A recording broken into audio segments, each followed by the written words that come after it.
Are you ready? Yep. When you hear that, you know exactly what's going on. On Dick Vermeil's birthday, 10/30/19, officially 9:30 p.m. EST on the East Coast, Thunderstorm Media's version of our one and only Egocentrics podcast is going live. Let's get it. I know y'all get tired of hearing me stir people up, make people angry, get on people's nerves, so I brought along some guests. This weekend, the Philadelphia Eagles play the Monsters of the Midway. I brought two monsters of the Eagles podcasting arena, two monster Eagle fans, two very good friends of mine. Shout out to my man Biz Sutter and the BS3 Sports Network. I got live here on Birdgang Weekly, the host. I need a drum roll. I don't have a drum roll. We got all these sound effects and we don't have one drum roll. I got my boys from the Eagles versus Everybody podcast, Kane and Nice. They're on the show with me tonight. And I'm ready to cut up because I had a 5-hour energy drink. I had some Chef Boyardee. I had a turkey sandwich. I watched a fight. It was supposed to be a basketball game. The Sixers.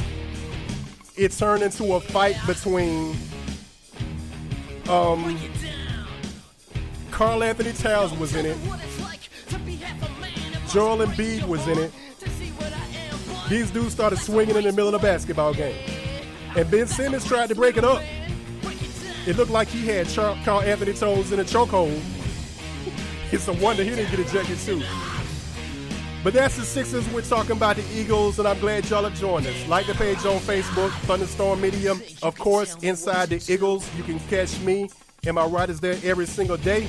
1 million readers a month. God bless every single one of y'all. Still humbles me to this day that 1 million people a month show up to see what I have to talk about, but I appreciate it. You listen to Thunderstorm Media. You listen to Birdgang Weekly. This is our Egocentrics podcast. Follow us on Instagram, Thunderstorm Media. Follow us on Twitter. As soon as we get out of Twitter jail, apparently I made them mad, at Storm Radio 66. As soon as I get out of suspension or this jail or whatever they have me on, that'll be up and running. Follow at Inside Eagles. Bookmark Inside the Eagles. Bookmark Thunderstorm Media, of course, on iHeartRadio. Bookmark the Thunderstorm and also Birdgang Weekly. Thank y'all for joining us. Ladies and gentlemen, I am totally satisfied with what I saw on Sunday. And this is exactly why I tell y'all, calm down. Everything will be all right. I love Eagles fans. Nobody has spent more time agonizing over this team than I have. It's irritating at times. It's almost like an abusive relationship. It's almost like loving a woman who you know is going to treat you unfairly at times, who is not going to treat you right, who is not what she seems to be at times. She's going to get on your nerves. She's going to break your heart. And as soon as she calls you right around September, you're going right back to her. Because you just flirt with a little NBA. And you just flirt with a little Major League Baseball. But as soon as September comes around, your attention is totally on the NFL. And that's for good reason. But you and I both know this Eagles thing that we've been doing for most of our lives is an abusive relationship. They treat us unfairly. They act like they don't care about us. They take us on these emotional roller coasters. So I said a long time ago, I'm not doing it anymore. And if you know me, you've heard this story. If you don't, you're going to hear this story for the first time. If you've heard it, bear with me. It's only going to take about 3 minutes. I watched the Philadelphia Eagles get their arses kicked at home in a game they should have won that should have sent us to the Super Bowl. Because contrary to popular belief, I believe the 2003 Eagles were better than 2014. Now, nobody wants to believe that because Terrell Owens was on that team and Javon Curse was on that team, and that's the team that went to the Super Bowl. But I actually thought 2003 was our Super Bowl. And watching Carolina sit there in it and be competitive made me feel like that was my Super Bowl. What if I never see one? Now, fortunately, we got one in 2017. But as I was talking to my homeboys, Kane and Ice here earlier today, That made me resent Carolina for a long time. I cheered against them in that Super Bowl. I cheered them against them when they played against the Denver Broncos. They make me sick because their fan base is almost like the Dallas Cowboys. They're everywhere when this team is doing well. Look at what's happened this season. Nobody's pounding anything. And it's irritating.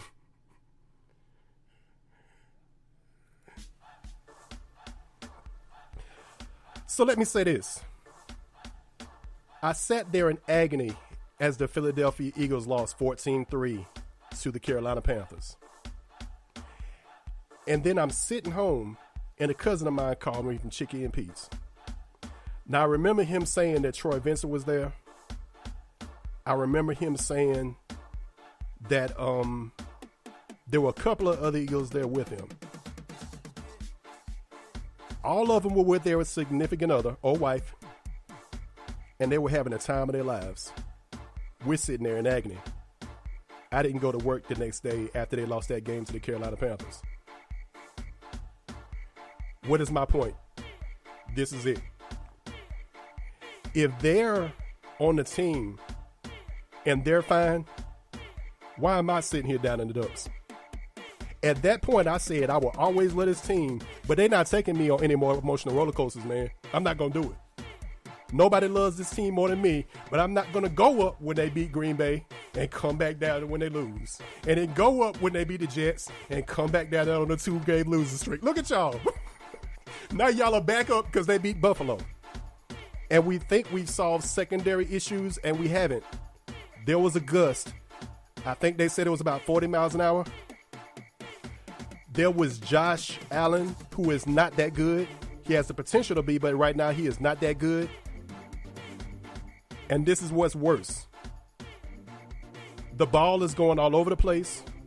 We're relying on a running game. And most of Buffalo's wins, even though they're 5-1, were against some really bad teams. So we haven't learned anything about this team that we didn't already know. We haven't learned anything about this secondary we didn't already know. And we keep going these emotional roller coasters during a 1-game winning streak, back down for a 2-game winning streak, back up now. And if this team loses to the Chicago Bears and Mitch Trubisky at home, keep in mind, Carson Wentz is 9-10 in his last 19 starts. And he's been awful at home. If this team loses to the Chicago Bears, I might not ever recover. Welcome to the show via the Thunderstorm Hotline. My brothers from the Eagles and versus Everybody podcast, my homeboys Kane and Ice. What's going on, fellas? Hey man, glad to be here. Fly Eagles fly. Appreciate it, man. Yeah, man. And what's going on? I definitely appreciate y'all taking time to hang out with me. Let me start with you, Kane, and then Ice, you can go right after that. What was your impressions of the Buffalo game? I gave mine. I don't think we learned anything, but I'm happy they got the win. How are you guys feeling? I don't think we got a challenge that we needed to see from the defense. I mean, Buffalo's so limited offensively, starting with the quarterback position. We were supposed to look good on defense in that game, and we did. We played one of our better defensive games. Right. We hit some explosive plays on offense. I still don't see the consistency in the every down moxie that I'm looking for. Got off to a little faster start. Finally had a lead going into halftime. That was a positive. Yeah. But we still haven't put a complete game together this year. So we're still waiting on that. The offense is still limited. That lack of a downfield threat is still limiting this offense. And the consistency from Wentz himself is still not there. And like I said, the quarterback situation, we really didn't get tested deep, or the secondary didn't get tested. Not great wide receivers, not a great quarterback situation. So we still don't know what we have. Mm-hmm. This week will be a bit of a test more, but I don't think the Bears can exploit us defensively either. So the challenge will be on the offense this week to put up some points on the Bears. But I'm happy to get a win. It was a win we had to have, or the season was just going to implode if it didn't. Gotcha. Gotcha. And you make a great point, right? It was a must-win, right? Coming off the 2 blowout losses, coming off the turmoil. So for me, I mean, we all saw what happened in the field. We saw the stats. Eagles don't really have threats down the field right now. Teams are squatting on everything. But for me, my big takeaway was, the team stuck together. They're on the road against a team with a winning record, a team that's, figured out a way to win. Right. Tough defense, tough conditions. Weren't. So with all that said, and given everything that had been said about certain people and things, this could have been a moment where, they don't come together and they sort of tear apart. But, the leadership and some of the vets on this team obviously held things together, and maybe Scandrick gave them something to rally around. Mm-hmm. But they went out there, found a way to win. Now, am I still a little concerned that our scripted plays don't result in touchdowns? Yes. That's kind of blows my mind that we get off to such terrible starts offensively.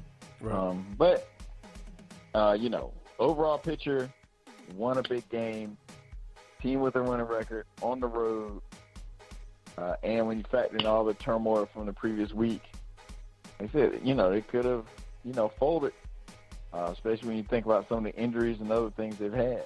But the team showed some life. So I find that encouraging. Hopefully this will be a building block and not an apex. I'm hoping this is the start of the climb up the mountain and not the peak. Right. All right, we're going to flip it this time. We're going to go Ice, then we're going to go Kane. I'm going to give both of y'all 2 names, and I want y'all to tell me what comes to y'all mind. Mike Groh, Jim Schwartz. Mike Groh got to go. Jim Schwartz needs some horses. Fair statement. Mike Groh, lack of innovation.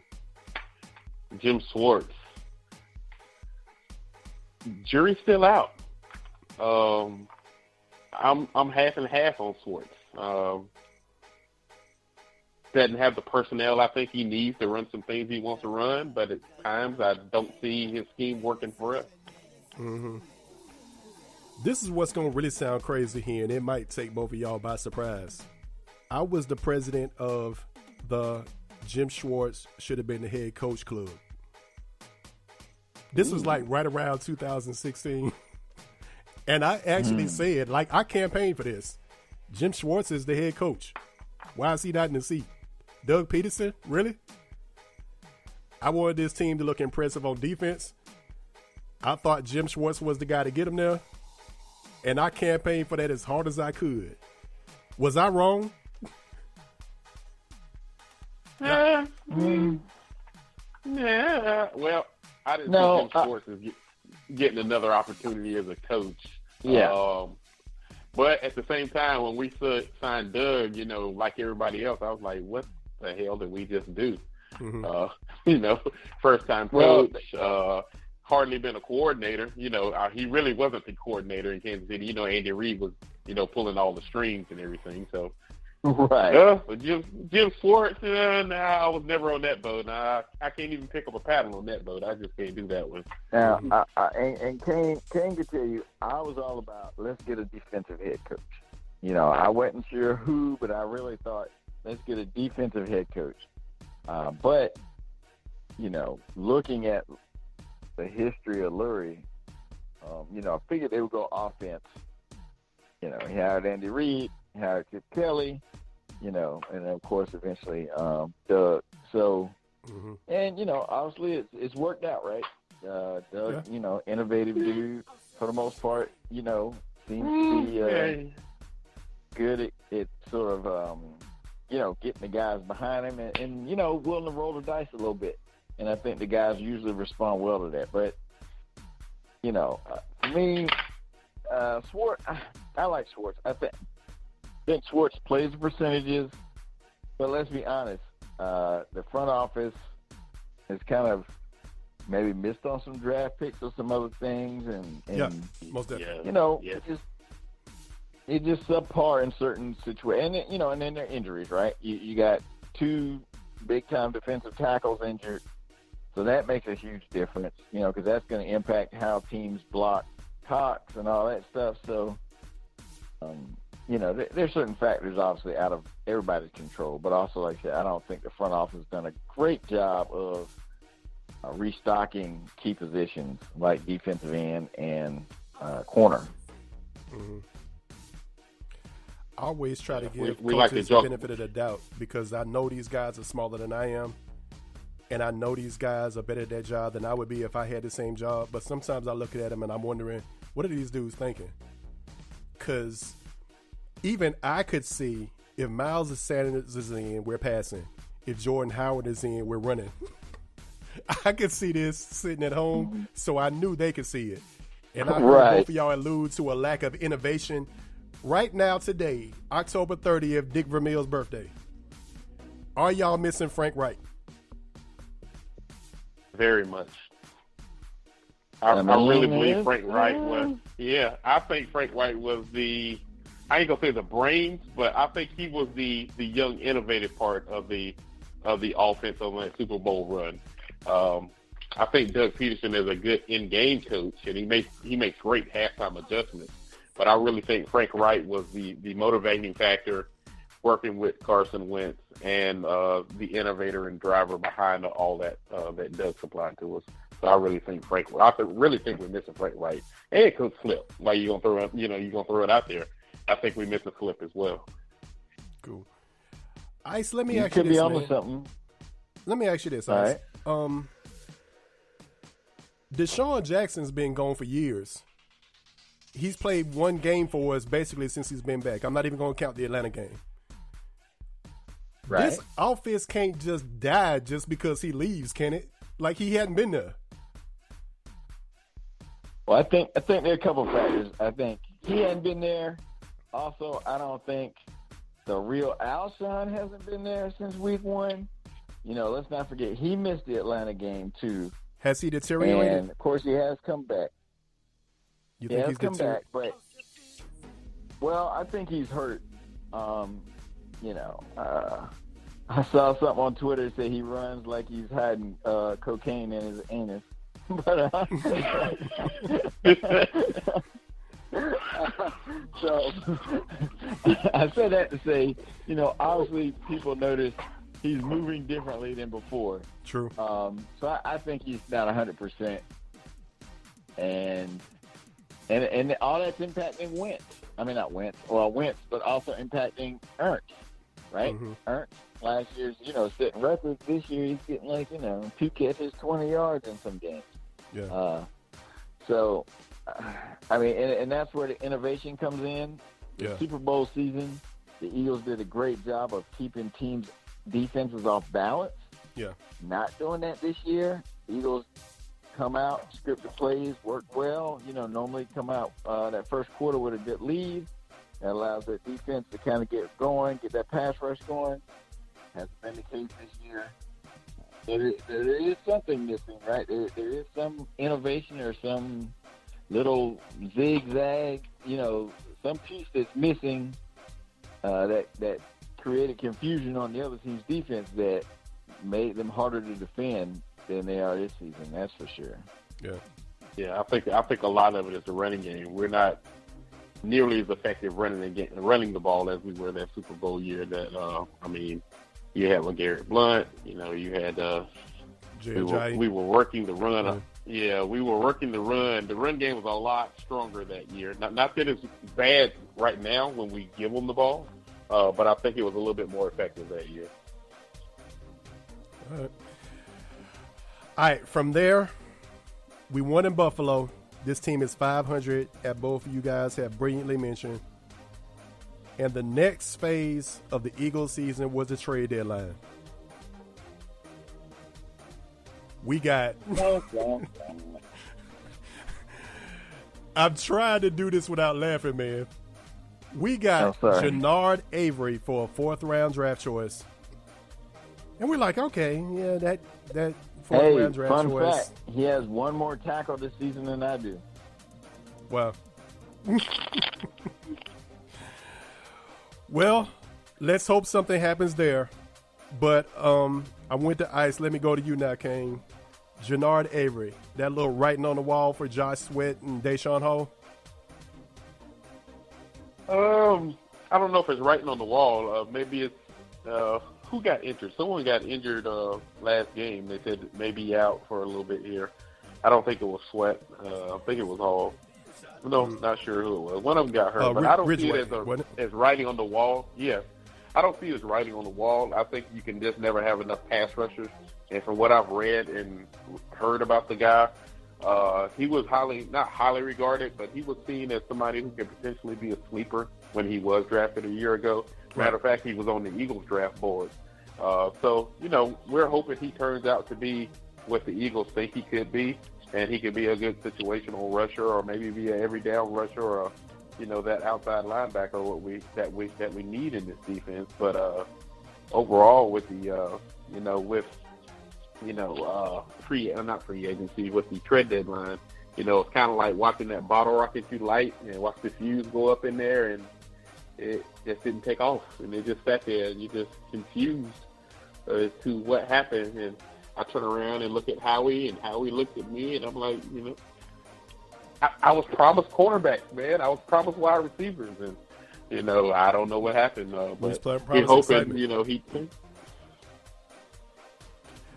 we were hoping we got a little bit more, but me and Ice go back and forth about this. But I said this a couple of weeks ago when the Jalen Ramsey noise was boiling up. I said the Eagles aren't going to make a move in the secondary because they want to see what the secondary they have looks like when it's healthy. This week might be the first week that we have our top 5 quarterbacks all healthy and dressed for the game. Mills, Darby, Maddox, going on down the line. This might be the first week that everybody's actually healthy, So they wanted to see what this looks like before they make a move and invest, some first-round picks and second-round picks, which we need to get younger. So I see Howie's point on it, but I understand the fans' frustrations and grief that, we want to help now because we view this as a Super Bowl team. I try to defend Avery a little bit because I know a lot of those games in Cleveland he was inactive. And I've really been a proponent of defending Howie because I don't think Howie's doing anything wrong. He got to balance the long-term success of his future and the future of this team with what's going on right now. And in Howie Roseman's position, it's not fantasy football like some people are tending to think, and it's not Madden. You just aren't going to draft a bunch of guys, play fantasy football, and let your 70 overall come in and try to grind him up to an 80 and build around him. You got salaries to pay. From what I understand and everything I'm seeing, Howie's doing everything he can to try to stock this team, but teams are just asking for too much. And he's trying to balance that and the future of this team and draft picks with what this team has right now. So I personally would say Howie's doing a good job. Einstein, Kane, how y'all feel about that? Well, I think you make a fair point about what teams are asking for because all these guys we thought were, in the trade market, right? We thought Patrick Peterson, Harris, Slay, like all these names, but none of these dudes got traded, right? So what does that tell you? That teams probably are asking too much, right? Mm-hmm. So I think you make a fair point. And, as Kane has told me earlier this season, the Eagles have gotten older and slow at certain key positions. Right. So that said, we do need to be careful about giving away too many draft picks because we need those picks to, replenish and regain some youth and speed over the next couple of years. I'm glad we didn't go sell the farm for, one corner or something. To me, if you were going to make a big move, the big move would have been for another wide receiver because in my mind, if you can unlock that offense, the defense is going to get better just from being on the field less. Fair statement.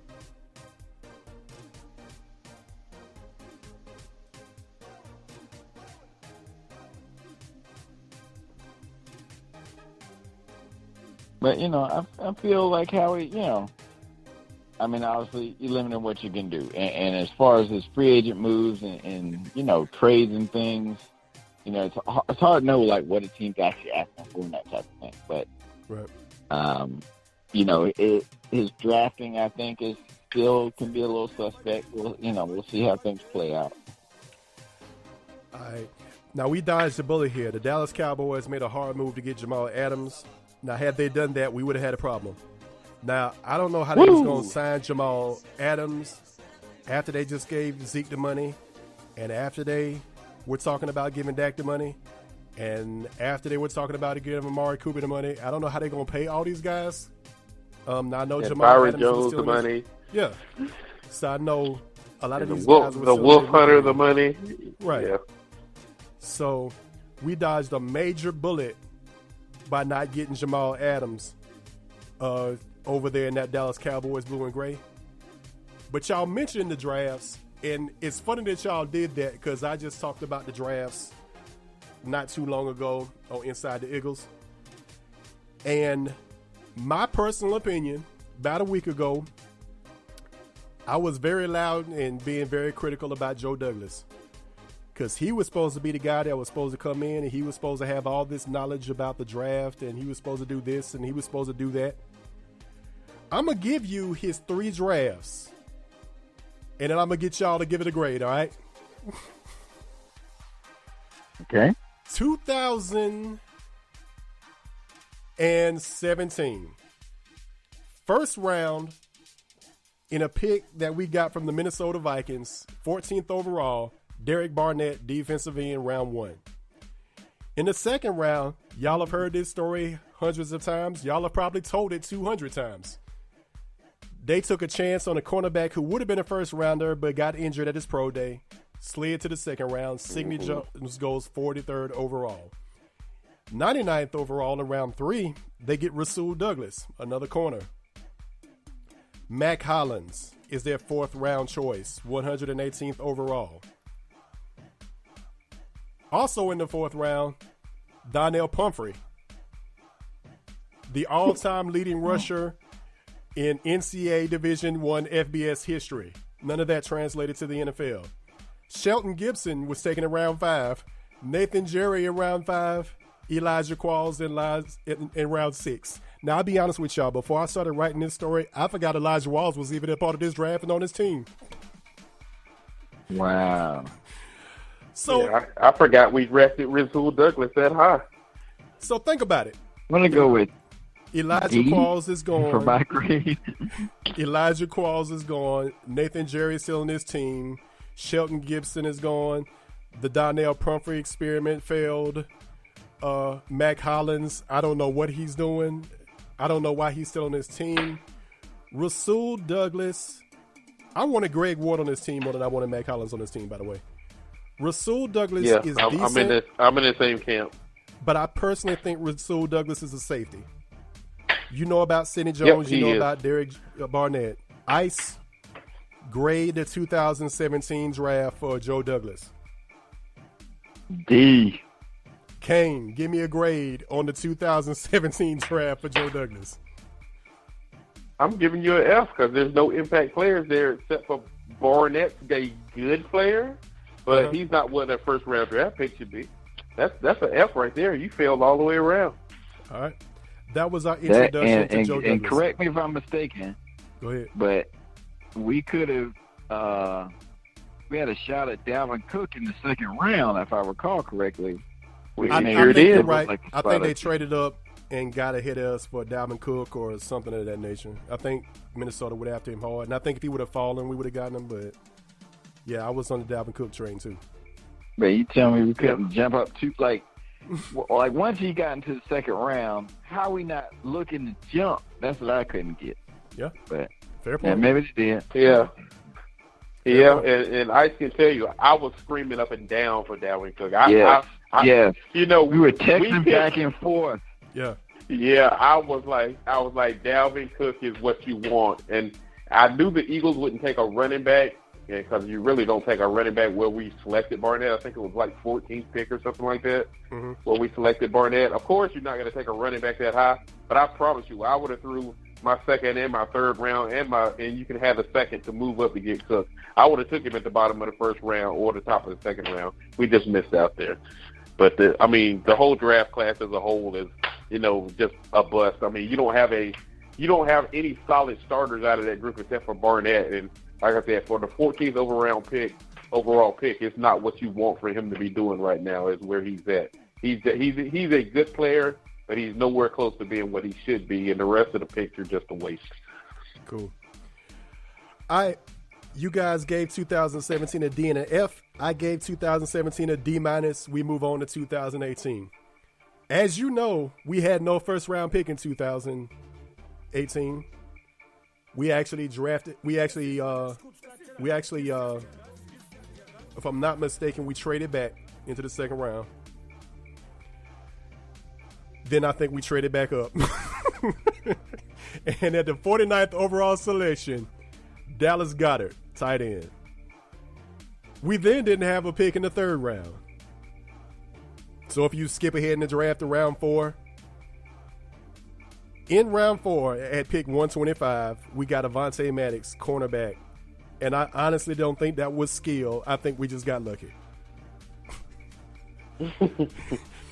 In round 4, 5 picks later at pick 130, Josh Sweat, who we just mentioned, defensive end out of Florida State, who I again forgot was on this team until I used Google to write this story.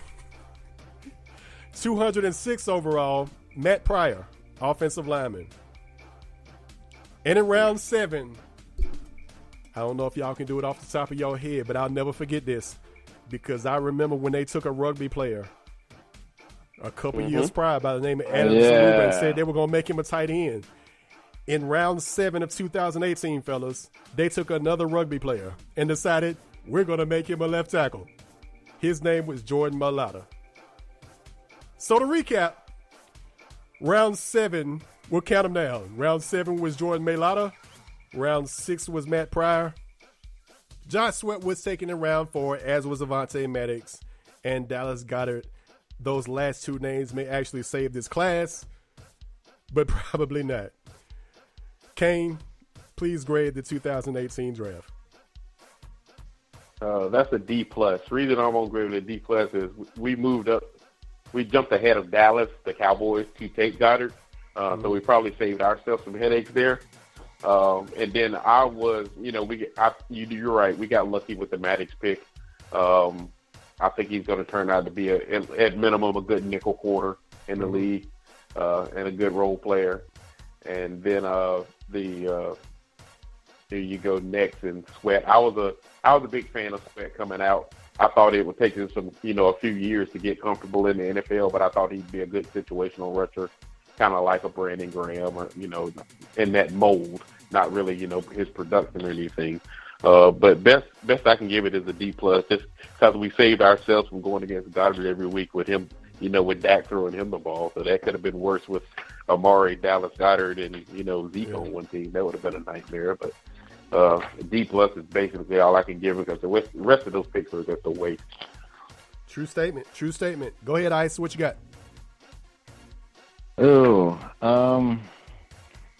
I'm a little biased. Got a guy named Dallas, guy named Sweat that's not Keith. So, I'm automatically want to say F, but I'm going to say a C because Goddard, I think, is going to be a star in this league. And he's already shown, he's a productive player. And one of the few bright spots on what's going to me, a dismal offensive season so far. Maddox, and then also factoring in not having a first-round pick, right? So to get a guy like a Goddard where you got it, I want to give him some credit for that. So I'll give him a C. Yeah. Right. The highest grade so far, by the way, if anyone's paying attention.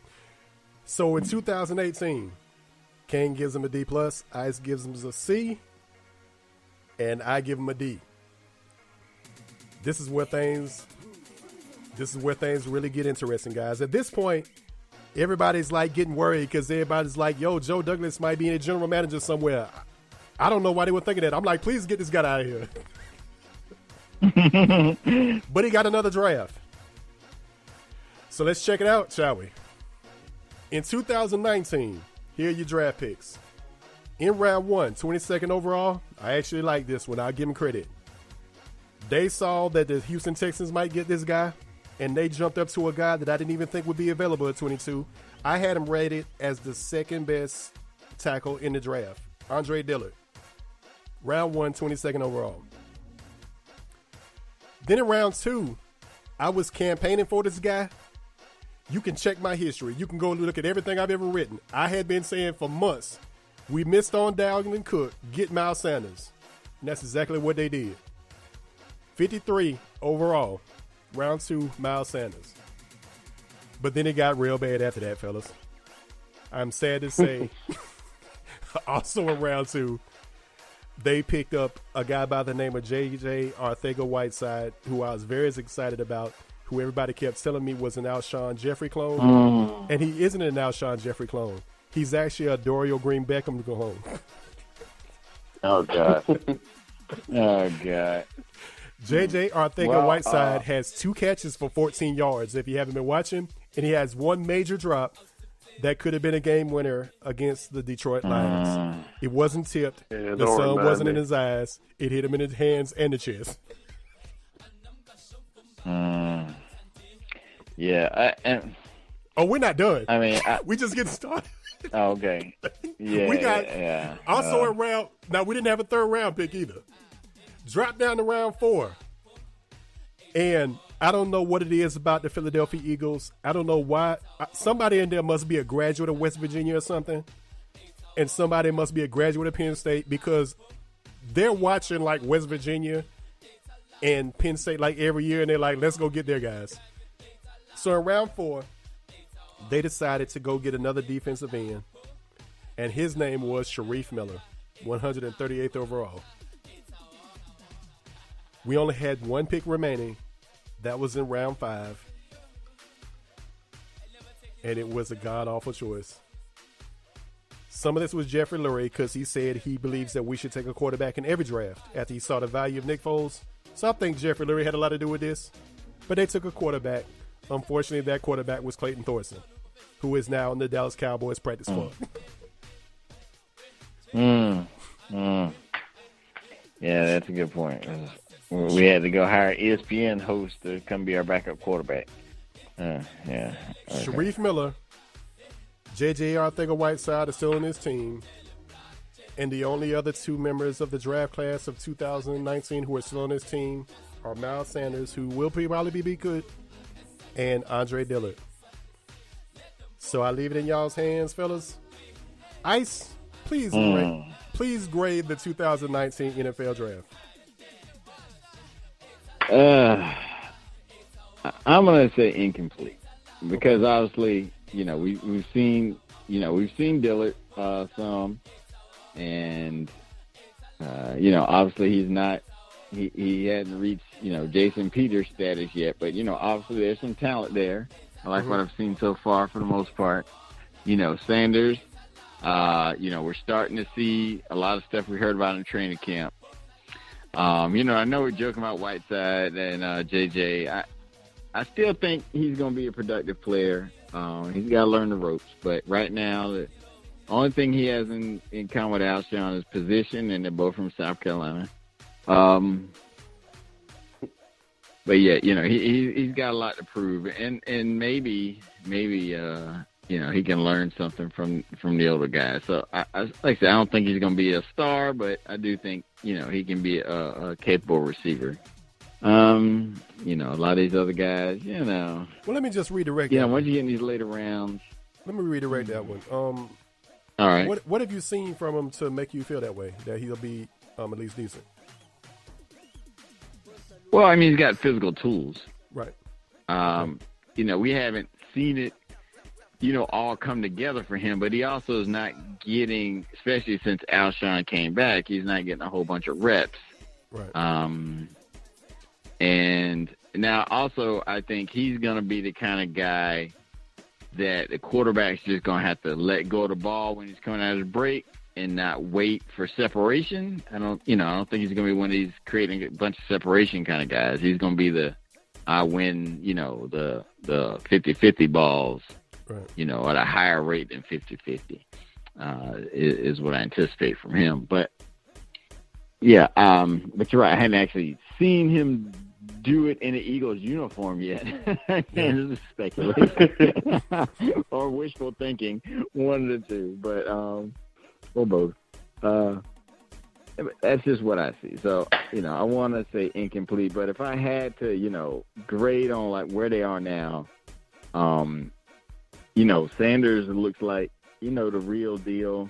Mm-hmm. And anytime you can get an offensive tackle who can, be a major piece of your line you feel comfortable with, that's a win. So, I mean, I guess I'd have to say like C+, maybe even a B. Okay. I mean, so far. Okay. All right. So we get all the grades in there. We got all the grades in there. Yeah, okay. Okay. Yeah. My fault. Okay, go ahead, Kane. Yeah, I'm in the same boat with Ice. I was thinking of C+. You got two solid starters out of there. I mean, Dillard's going to be the left tackle of the future. At minimum, he could be a right tackle. So, like you said, anytime you can get a starting offensive lineman who's able to start the first year in the league, that's going to be a bonus for your team. It looks like Sanders is going to be a very good player for us. He just needs some experience. The JJ wide receiver, I'm in the camp where I'm done with Matt Collins. That's just me. I mean, the guy does nothing other than special teams, and for me, it's time for him to go. Where he goes, I don't care. But I really don't know what he's good celebrating after a touchdown. He's good at celebrating with the team after a touchdown. I'll give him that. He hadn't gotten any end zone since his rookie season, and he's got like one of those. That was like week 7 against the Redskins in 2017.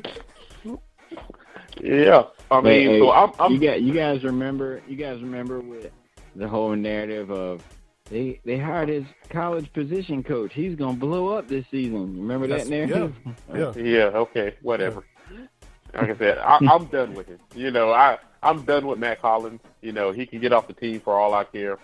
If we're gonna, we got Whiteside, let's see what he can do. Instead of putting Matt Collins out there when we go to full wide receiver sets, I'd rather see Whiteside out there and let's see what he can do because I'm done with Matt Collins. But yeah, overall, I'd give that class a C, with the potential probably to bump up to a B-. It just depends on what Sanders and Dillard turn into. But at minimum, they're both gonna be solid players. Guys, I'm worried about our thick of Whiteside. I hear what y'all saying. I appreciate y'all for restoring some of my confidence in him. But when you take somebody in the second round, he's supposed to be an integral part of your team. I'm hearing like something popping. What's that? But is that me? I don't know. But there's like, if somebody's taken in the second round, somebody's supposed to be like an integral part of your team for like a while, and he can't get on the field. I'm scared. And for whatever reason, I don't know what they're seeing in practice, because the Eagles aren't having no open practices and they're not letting cameras in. But whatever they're seeing Monday through Saturday is telling them we don't want him out there on Sunday anymore. I'm scared to death.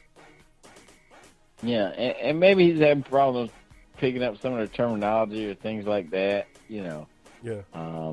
And maybe it's one of those things that'll come with time. I don't know. And maybe Hollins does get some preferential treatment because of the relationship with the position coach. Maybe that's what he can take the coach and him can both go. I'm done with that. I agree. I'm done. I agree. Yeah. The exit is that way, Mr. Hollins. Good work, fellas. All right, as is customary with Thunderstorm Media, got to put you both through the gauntlet. This is your initiation, and after that, you're official members of the Thunderstorm Media family. Uh-oh. Where are my sound effects? Cue the time bomb. The time bomb is ticking.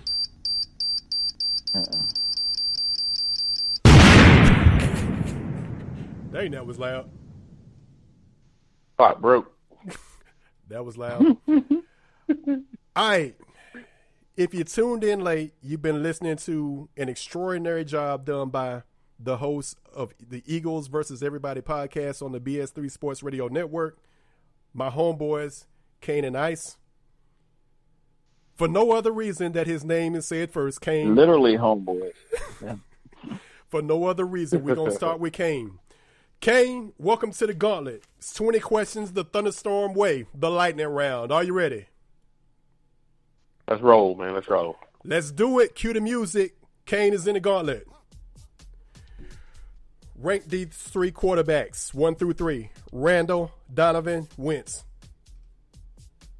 Whoa, are we talking skill-wise or just favorite-wise? However you want to do it. Favorite-wise, the reason I'm an Eagles fan, Randall Cunningham. I'm going to go with Donovan next, and I'm going to go with Wentz last. All right. Lincoln Financial Field or Veterans Stadium? Oh, definitely the Link. The vet was so daggone raggedy, I'd be scared to go in it sometimes. Kelly Green or Midnight Green? Oh, man, I'd love to see those Kelly Green uniforms again, just for old time's sake. All right. Fly, Eagles Fly or Meek Mill's Dreams and Nightmares? Oh, man. I guess it depends on the mood of the day, but I'm going to go with Fly, Eagles Fly. We're going to keep it original. All right. Favorite Eagle of all time? Randall Cunningham. Least favorite Eagle of all time? Mike Mamula. That's who I pick. Player you most hated. Wow. Player you hated to see go the most. I'm sorry. Hated Brian Dawkins. Okay. One player, regardless of salary cap and contract situation, that you like to see this team re-sign. Resign. Wow. Malcolm Jenkins right now. Who would you rather have had? Minkah Fitzpatrick, Jadeveon Clowney, or Jalen Ramsey? Jalen Ramsey. Favorite current Eagle? Favorite current Eagle would be, Brandon Graham. Least favorite current Eagle? Least favorite current Eagle. Oh, man. I think I already know the answer. I ain't going to see Mike Collins because he ain't a player to me. Let's go with I was going to go with Nelly. I just go with my feelings. Aguilar, Nelson. All right. Rank them. Buddy Ryan, Andy Reid, Doug Peterson. Buddy Ryan first, Andy Reid second, Doug Reid. Well, no, let me put Doug Peterson second. Buddy Ryan just because I love his old school swag. And then we go with Doug Peterson because he did bring me a Super Bowl. Then we go with Andy Reid. All right. You got to start a team. You got to take one running back. You taking Brian Westbrook or Shady McCoy?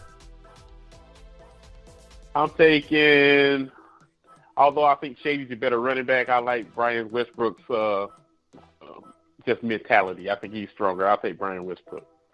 Okay, so you got Brian Westbrook. Now you need a receiver. You going T.O. or Deshaun Jackson? I was about to say Deshaun Watson. I'm gonna take T.O. because he got that same mentality. He's gonna outwork you. Plus, I can depend on him to be there every week. Rank these teams from the most hated. If he's not doing push-ups in the driveway. Right. Rank these teams starting with the most hated. New York Giants, Dallas Cowboys, Washington Redskins. Dallas Cowboys are the most hated for me. Second would be the Redskins. Last would be the Giants. Outside of the Super Bowl, favorite moment as an Eagles fan? I would say when we beat Atlanta in the NFC Championship, and Brian Dawkins screaming hallelujah at the podium after the game. Cool. Worst day ever as an Eagles fan?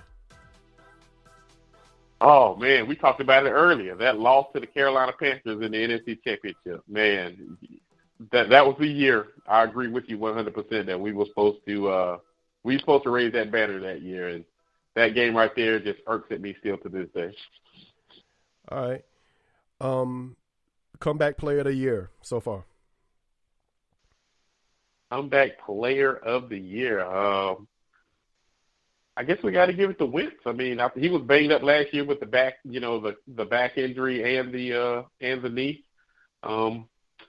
Nobody else has really come back from anything really that's major. Maybe Rodney McLeod, but he's playing. I would say Rodney McLeod. I'd give it to Rodney McLeod over Wentz right now.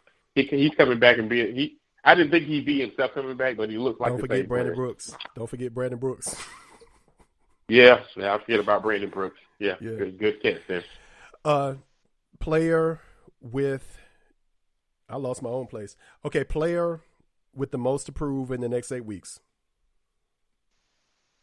For me, man, a lot of people throw it at Wentz, but to me, it's Nelson Aguilar, man. What are you going to do? You going to get re-signed, or you become a free agent and just go off into oblivion? I want to see him do something. Team MVP. Team MVP so far this year is Jordan Howard. Without Jordan Howard, we've been in serious trouble this year. We probably would have lost 2 more games if it wasn't for Jordan Howard this year. Congratulations. You completed the gauntlet. 5 minutes. Ice, are you ready? I'm ready, man. I feel like I'm on Family Feud. Cue the time bomb.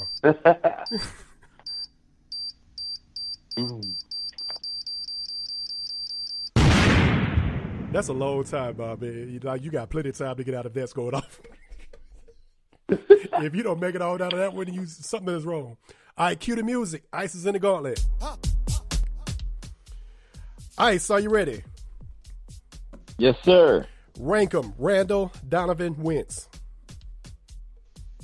Randall Cunningham, number 1.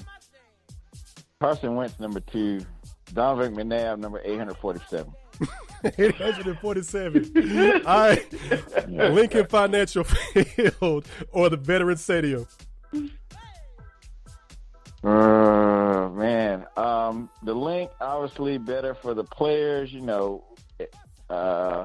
vet had a bad rep for people's knees, destroying knees and stuff. Mm-hmm. But, I did witness some good fights at the vet. Childhood memories at the vet. So I'm going to go with the vet. All right. Kelly Green or Midnight Green? Ooh. Kelly Green for, the team on the field. Midnight Green better for wearing jerseys, out, individually. But I'm going to go with the Kelly Green. Fly Eagles Fly, Dreams and Nightmares? Oh, Fly Eagles Fly. Come on. Favorite Eagle of all time? Ooh, that's tough. I'd say Seth Joyner or Eric Allen.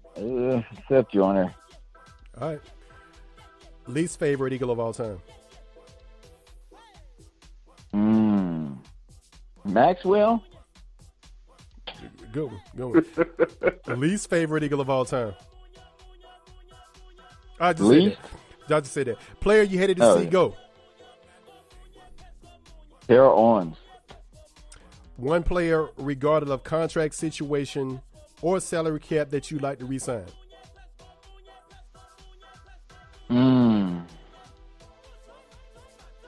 I'd say Jordan Howard, because I think he's going to be a free agent, right? I'm going to go Jordan Howard. Would you have taken Jadeveon Clowney, Minka Fitzpatrick, or Jalen Ramsey? No, Clowney. And Clowney makes the job easier for everybody else. Cool. Favorite current Eagle? Man, that's hard because I ain't too fond of any of these fools the last few weeks. But let's see.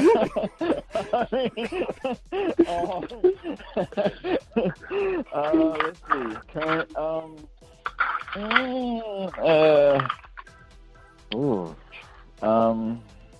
man, Jason Peters. Least favorite current Eagle. I'm mad you had to agonize over that favorite, by the way. Least favorite current Eagle. Yeah, well, I'm sorry. Emotions, man. It's like asking, like picking a favorite kid after they made you mad. But least I'm gonna go with Mac Hollins, man. Like, dude, what are you doing? Why are you out here? Like, I'm tired. and maybe if your name didn't get pumped up so much, I might feel better. But oh, got it. All right. Rank them: Buddy, Andy, or Doug. Oh, rank them 1 through 3. Man, just because Buddy's kind of what drew me into the Eagles and got me really following football. But as far as like actual coaches, I mean, I got to say Andy number 1 just because of sustained success over multiple organizations. Mm-hmm. I'm going to go with Doug 2 and Buddy 3, but in my heart, Buddy's always number 1. All right. Brian Westbrook or Shady? Starting a team, Shady, if I'm not worried about him getting suspended for doing something stupid. I'll go Shady. T.O. or Deshaun Jackson? T.O., more complete player, physically just more dominant.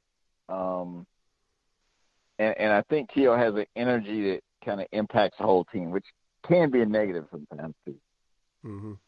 Cool. Who do you hate the most? 1 through 3. Giants, Cowboys, Skins. Hate Giants the most. Not the fan bases. The Giants the most. And part of that's probably because I got a lot of family like from New York and stuff, so I had to deal with all that. Mm-hmm. Dallas number 2, just because, the Cowboys, how about them, fans like roaches. And Redskins a close number 3. Favorite Eagles moment? Was it 2010 when we made the big comeback against Giants and Deshaun Jackson dropped the punt, picked it up, and then ran back for the touchdown for like the huge comeback? Good one. Worst day ever as an Eagles fan?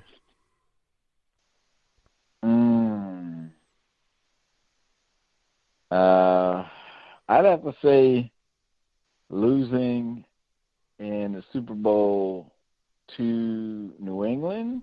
Gotcha. Because I also lost like $2,000. So,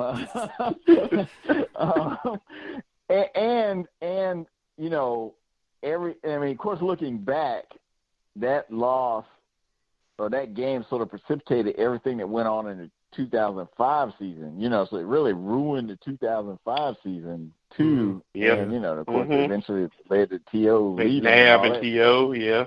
Right. So I'm going to go with that game. Player with the most to prove so over these next 8 weeks? Whew. These next 8 weeks. Barnett. You got a breakout candidate? Barnett's going to – next 8 weeks, I'm going to go with Barnett. I think he's primed to do some big things. Okay. And I think that if we get better offensively and playing with the lead more, he's going to get more chances to rush the passer and kind of do what he's good at. So I'm going to go with Barnett. All right, cool. Team MVP. I'm gonna go with Howard. Yeah, I'm going with Jordan Howard right now. Cool. Well done, fellas. Round of applause. We appreciate it, fellas. We appreciate it. Ladies and gentlemen, you've been listening to my homeboys, Kane and Ice, the hosts of the Eagles versus Everybody podcast. Let everybody know how they can stay in contact with you. Give me your social media, all that. Go ahead. All right, so hit us up on Twitter, Kane_Ice. We're on Instagram at Kane and Ice. Facebook, Kane and Ice Show. So send us anything. We like memes, jokes, comments, questions, cheesesteak coupons. Whatever you got to offer us, feel free to send it to us. But we love to interact with you. And, we love to have people on our show. So if you're interested in being on, you can find us. Check out BS3 Radio. or like I said, you can just check out our social media and, click there and it'll take you to our show. So. Well done, fellas. I don't want to speak for you or anything, but ladies and gentlemen, do not send them a cheesesteak coupon from Penn Station. I don't know what that is. It's not a cheesesteak. I asked for a cheesesteak from Penn Station, took that home, opened it up, and what I saw was not a Philly cheesesteak. I was so disappointed. Good job, fellas. We appreciate y'all. Appreciate y'all. Hey, man, thanks for having us on. Most definitely. Yeah, appreciate it, man. Thanks. Give me a prediction for the game. Who y'all got?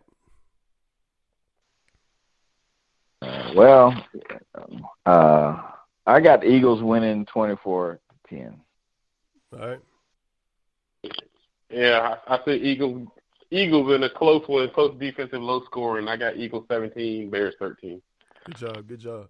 Fellas, I appreciate y'all. Y'all are family. You're welcome to come back anytime. You're always welcome to come on either this show or the Storm. We more than be happy to have you. Appreciate y'all for coming on. Hey, man, appreciate it. Right. Appreciate it. Fly, Eagles, fly. Most definitely. And ladies and gentlemen, if you've been listening to us and you tuned in late, you were just listening to my homeboys, Kane and Ice, from, as they said, the BS3 Radio Network. Shout out to Courtney Harden and my man Ben Sutter, even though he's a Cowboys fan. We like to say thank y'all for tuning in to the Storm. We got some great guests coming here in the coming weeks. Stay off that emotional roller coaster, guys. Seriously. I've done it for years. I can't tell you how annoying it is. I can't tell you how disturbing it is. But do not let this team take you through the ringer like they've done with me. Because once they lose, as I told you guys before, while we're down in the dumps, they take their significant other out to Chickies and Pete's, and they have a good time. If they're on the team and they're not frustrated, don't allow yourself to be. Sure, be a fan, but don't get stressed out. Appreciate y'all for joining me. It's been a pleasure. Birdgang Weekly. Check us out on iHeartRadio and so many other places. We're on so many places and so many networks for listening to podcasts that I've begun to lose track. I have no idea how many avenues we're on, but that's a blessing. That's a good thing. We go out with my homegirl, my sister, Jesse's story featuring my homeboy, Mr. Woods. Live my life. Let's get it. K-Fix. Hey, yo, Jess. We got another one. I'm not sorry for the roads that I crossed. I'm not sorry for my pain or my loss. I'm not sorry for my black and blue. All the blood that I shed because I chose you. I'm not apologizing for what's in me. Standing tall for the things I believe. When said and done, once I've gone through, you're not the one I need to answer to. I don't think you understand what you have done for me. What doesn't kill me only makes me stronger. I'm gonna live my life. I'm gonna live my life. Live my life. 'Cause ain't nobody gonna live it for me. Gonna live my life. I'm gonna live my life. I'm gonna live my life. Live my life. 'Cause ain't nobody gonna live it for me. Money, power, respect, we get it. It's been proven. Just out of respect, we get it, 'cause we moving. Y'all heard things, how we burn the scene and turn up king and turn up queen. It's the movement.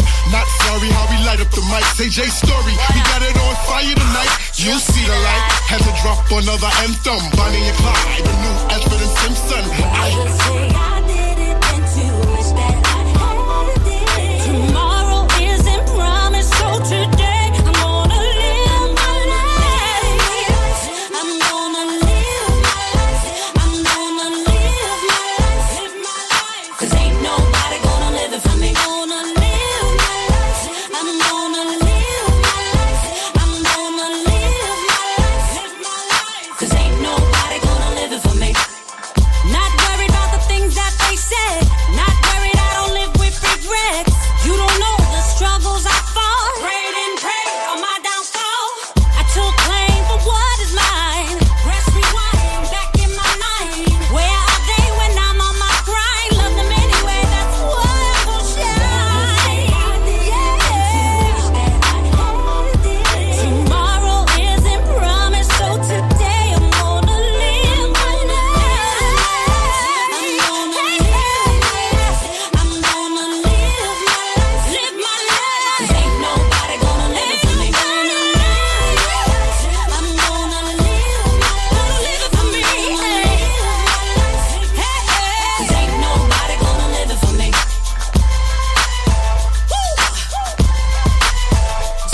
worry.